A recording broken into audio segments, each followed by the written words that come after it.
Hey there, this is Teacher Podcast episode 257, In Spite of, Despite.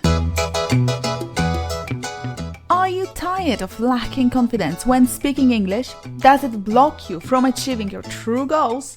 This podcast is the place for you. This is Teacher Ola Podcast. My name's Ola Mierniczak and I empower English learners to become confident speakers. The key to fluency is in your pocket. You'll boost your vocabulary, brush up your grammar, and improve your pronunciation. Enjoy your journey to fluency.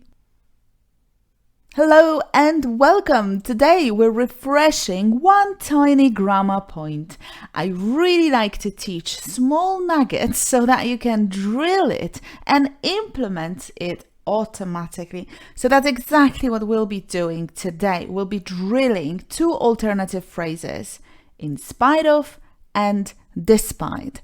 Drilling means practicing one element for some time until we feel confident using it.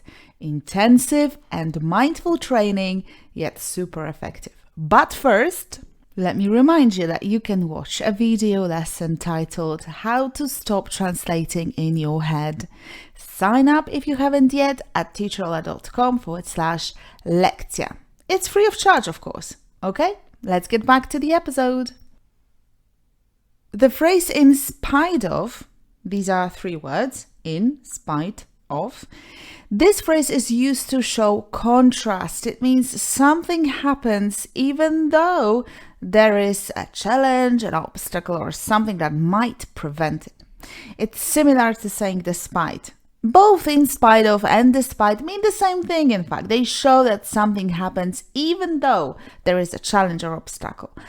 Despite is slightly more formal than in spite of, but both are common and used in similar situations. If you're more comfortable with one, just stick to it.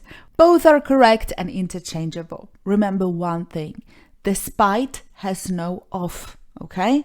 We say despite the noise. In spite of has of, as you could hear, in spite of the noise. Once again, please focus. Despite the noise, in spite of the noise.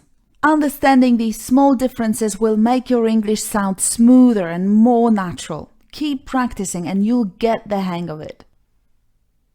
In spite of and despite can be followed by a noun, pronoun, or ing verb. Let's analyze these cases one by one. We're not in a rush. First of all, a noun. In spite of the rain, we went for a walk. Despite the rain, we went for a walk. Rain is the noun. In spite of the rain, despite the rain.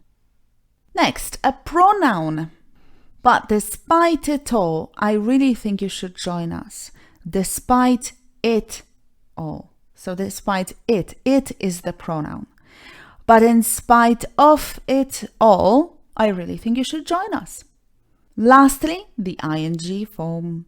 She kept running in spite of being exhausted. In spite of being exhausted. She kept running despite being exhausted. Once again, use in spite of or despite when you want to show that something happened, even though there was a reason for it not to. Let's practice. Listen and repeat out loud. Here's the drilling part. Listen and repeat. Super important. I'll say each sentence twice and you should repeat twice as well. In spite of the traffic, we arrived on time. In spite of the traffic, we arrived on time. He passed the exam despite not studying much.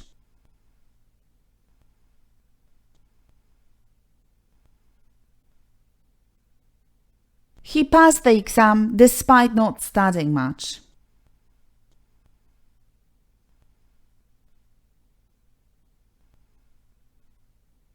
In spite of the cold weather, they went swimming.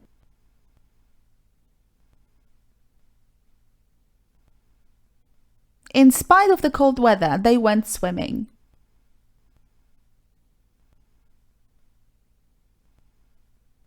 She smiled despite her sadness.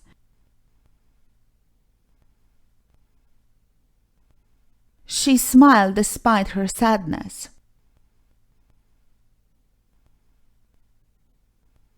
In spite of being busy, he called his friend.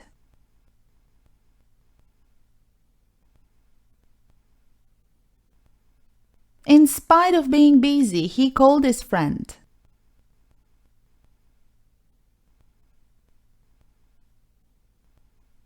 The cake was delicious despite its plain appearance.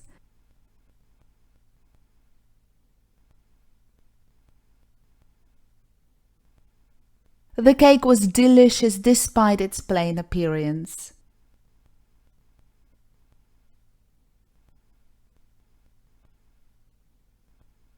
They enjoyed the trip in spite of the rain.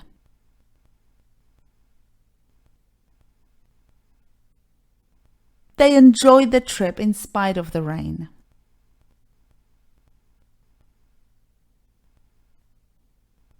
Despite his injury, he played the game.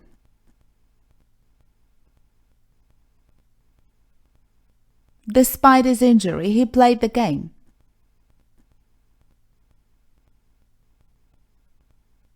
She went to the party in spite of feeling sick.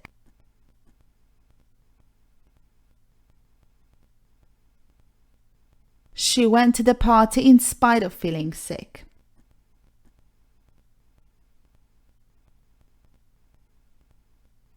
The baby slept peacefully despite the noise.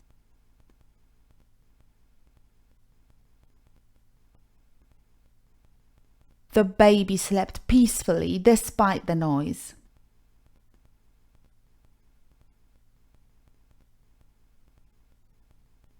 That's it for today. I'm sure you refreshed or clarified your knowledge about despite and in spite of. If you did, please help me reach other people who need English. You can give me 5 stars on Spotify, write a review on iTunes, comment on YouTube, subscribe if you haven't yet. It'll take a second.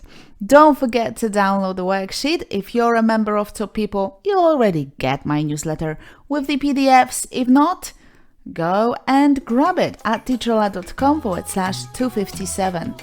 I love you, I believe in you, I know you can be fluent in English if you really want it. I'll be back next week. Stay fearless, say it out loud, and take care. I'm your teacher, Teacher Ola, and you were listening to Teacher Ola Podcast. Bye for now.